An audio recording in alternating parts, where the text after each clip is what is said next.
Alright, now we are going to show us or discuss about a simulation in which we do localization using we have a platform and we have certain landmarks. There are no obstacles here. This is in some way a simplification to what you are solving now in project number 1, in which you have obstacles, walls occluding, you don't have line of sight of all the landmarks, but here just to see what is going on.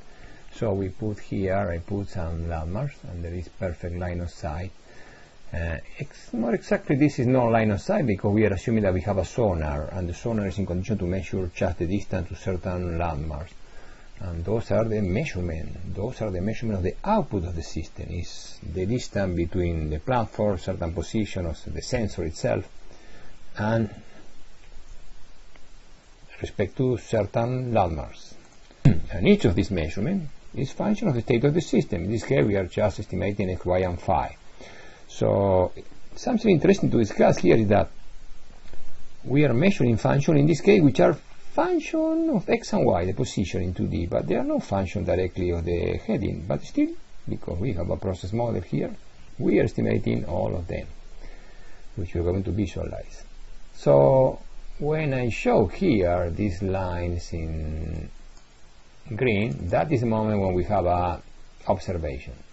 But in this case I'm showing like similar with the LiDAR. We get a scan and we're like our camera, you get all the images and we know this measurement happening at the same time. Doesn't need to be in that way. It could be something asynchronous. Sometimes we measure some of them, sometimes some other, and of course at a certain moment if there are occlusion we will measure nothing. So but now it's showing this example in which we trigger and we measure all the distance simultaneously.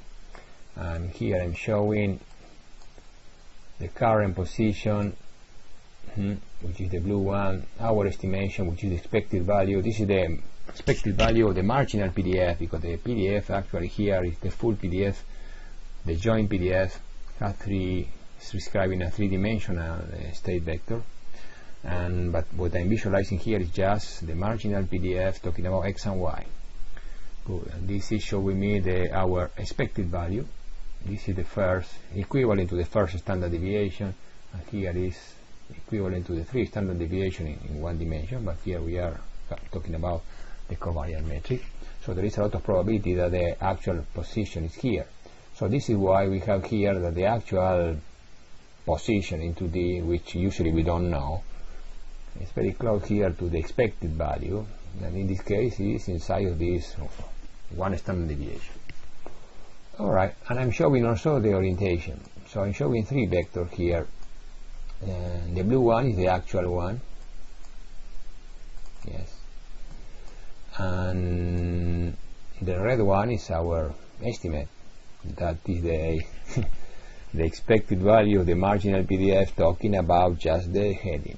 And the black one is just one using a pure kinematic model, similarly to what you are doing now in project number 1, doing this in a deterministic fashion. Of course, if this is moving later, it's going to be doing prediction and updates. Okay, I want you to show everything. Here is, yes.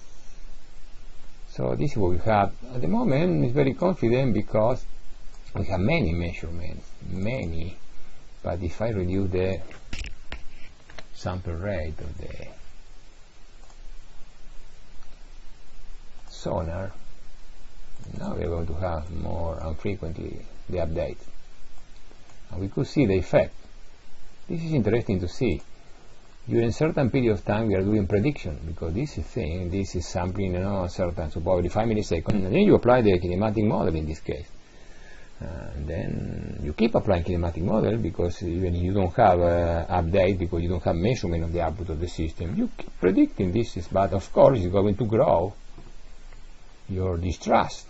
The covariant metric will have element, particularly the diagonal element, which are the marginal, are the variance of the marginal PDF. They will grow. Yeah, they will grow. You see how it grow. But when there is an update, and let's see what is going on here. Okay, remember the blue one is the actual one, which we know because we are in simulation. The black one is one that is working completely open loop, not doing any update. just doing prediction using the kinematic model in the same way that you are doing in project 1. And the red one is our estimate, the position and the attitude, which is very close to the real one. And here we have, I'm not discussing about it, but these measurements that are coming with noise. You have uncertainty because this is actually simulating properly what happens when the sensor is polluted. Yeah, this is what we have. And this time, boing, observation, update, update, update, update. So this will happen. Of course, if we do a lot of prediction, we put here a long period, okay, it's going to grow the uncertainty, and there will be discrepancy finally between our expected value. So it's growing, and now because the update is helping. But this update is very rich because we have many landmarks.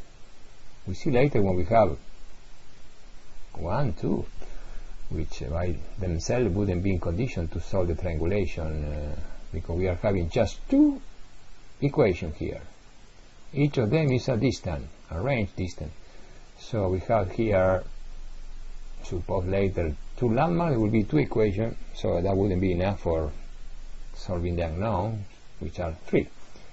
But now we have many, so it should be okay. But we are also combining this with the kinematic model. But these measurements are very poor sometimes in quality. So what we see here is that we are in condition to keep estimating this all the way. Keep working all the way. Yeah. So now we have the case in which we have just 2 landmarks. So you know very well that that wouldn't be enough for fixing your position and attitude. Definitely, in any case, they wouldn't be enough for fixing the heading because all the equation would not involve the heading. So if you are solving this, it wouldn't help. But now, because we have the kinematic model, or more exactly the state equation, so the system is observable. So we put here 4 seconds, and then now they will grow more, the uncertainty. But it still is, I think, getting not so bad. Yeah. This is not so bad. So we see that the pure kinematic model here, which isn't showing being shown in black, that one is far from the reality. But the red one, which is our estimation, and the blue one, they are very close.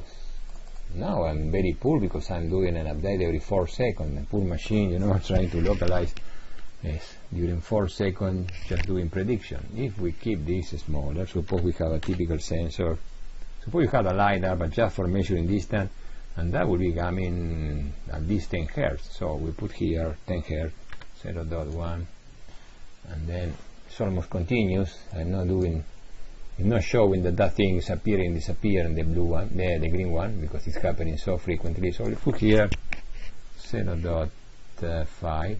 I will run this again. Here it is. I will stop this for a second, and I'm going to put here 0.5. That's okay, good. That is frequently enough, half a second. So that means that we have a day more frequently, but there are just 2 updates. Yeah, that wouldn't be enough if there were no kinematic model to fuse statistically with the measurement of the output of the system. So this is still with 2, it's doing a good job, it's maintaining close enough. Yeah. When you could see here the black one is getting far, because that one is completely open loop. Alright, yeah, that will happen.